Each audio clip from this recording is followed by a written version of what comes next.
And the Elon Musk Twitter salt just keeps flowing. Yes! Here we see MSNBC's Joy Reid. And as usual, she is spouting utter claptrap. This particular kind of straw into the live consciousness of a very large chunk of humanity at all times. There's studies that have been shown that this power can be used to tilt elections if someone were to want to use it that way. So, that person has just said that a study was carried out that shows that if one person or a group of people take control of one social media platform, that it can control not just the socio-political, but entire aspects of our very lives. And apparently the study also showed that it can steer elections in a particular direction. And that study was carried out before Elon Musk bought Twitter. Interesting. And then you start investing in rigging the discourse. It's not enough to just rig law and policy. You want to rig the discourse. You want to make sure you control the terms on which people can talk back at you. You are now describing exactly how Twitter had conducted itself all this time. This is either a staggering lack of self-awareness or sheer projectionism. It's projectionism. I refuse to believe that they are that cripplingly stupid. Up to the point where we are fully encircled and democracy itself is suffocated. More projection. The fact that you assume that Elon Musk is going to do all that based on how Twitter has been run thus far is very telling. The right has made multiple attempts to remake Twitter. They've had Getter, which I'm sorry, it does sound like a porn name. Ooh, salt. They've had Parler. They've had Gab, which is full of Nazis. They've had all, and it never works because the thing is they don't want to talk to each other. They want to talk to us. So then why wouldn't you want to talk to them? That's how radical extremism works if you don't have someone to counter their narrative. Also, I question your personal definition of the word. They want to talk to the culture. They want to. If they were where Black Twitter was not, they would be sad because they couldn't attack Black people. The utter racism of this bitch.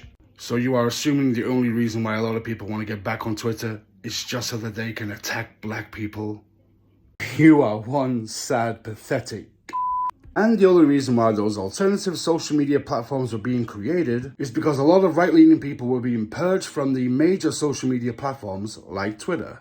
Or the left-leaning people seem to be leaving on their own accord. And we all know your definition of the term attacking means disagreeing.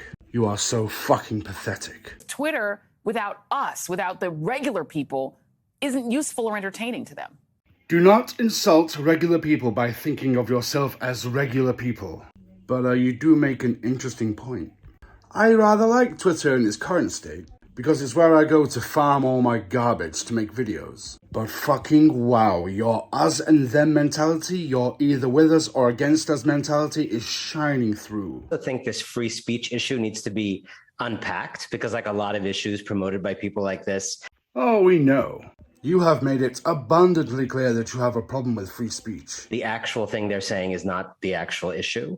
So the actual issue, I think, there is a feeling that people like Elon Musk propagate, and it's certainly widespread on the fascist right today, that this is a time of censorship and control and suppression of ideas on the right by these social platforms and other institutions.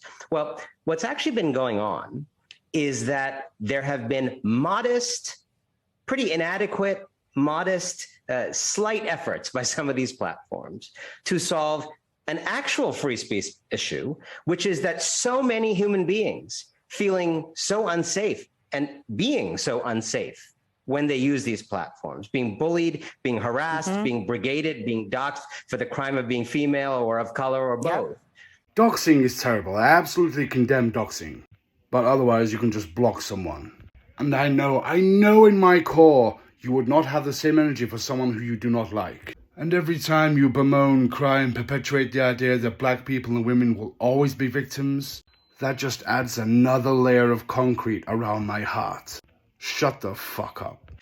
That you were actually drastically limiting the amount of speech out there because people just don't want to play in that kind of sandbox. So basically, you just don't want to share that sandbox. You just want to keep your precious feelings unhurt. The need for you to purge someone of whom you disagree with or simply don't like is palpable. There was a time when anybody who was Jewish on Twitter, if you expressed views that were anywhere to the left of Donald Trump, you would get the into the oven response. Wow, getting desperate now, aren't you?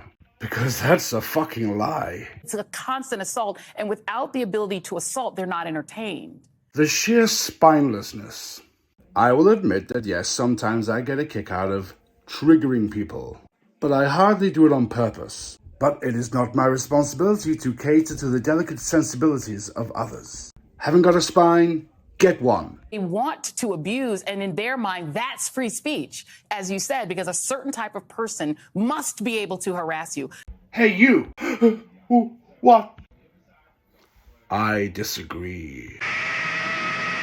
Baby, no, you don't have the right to harass anybody. People can leave. They can choose to not be in that space anymore, and some people will. I can tell you, look, if y'all want to follow me on Counter Social, I'm at Joy Reid. Okay, I'm just going to throw that out.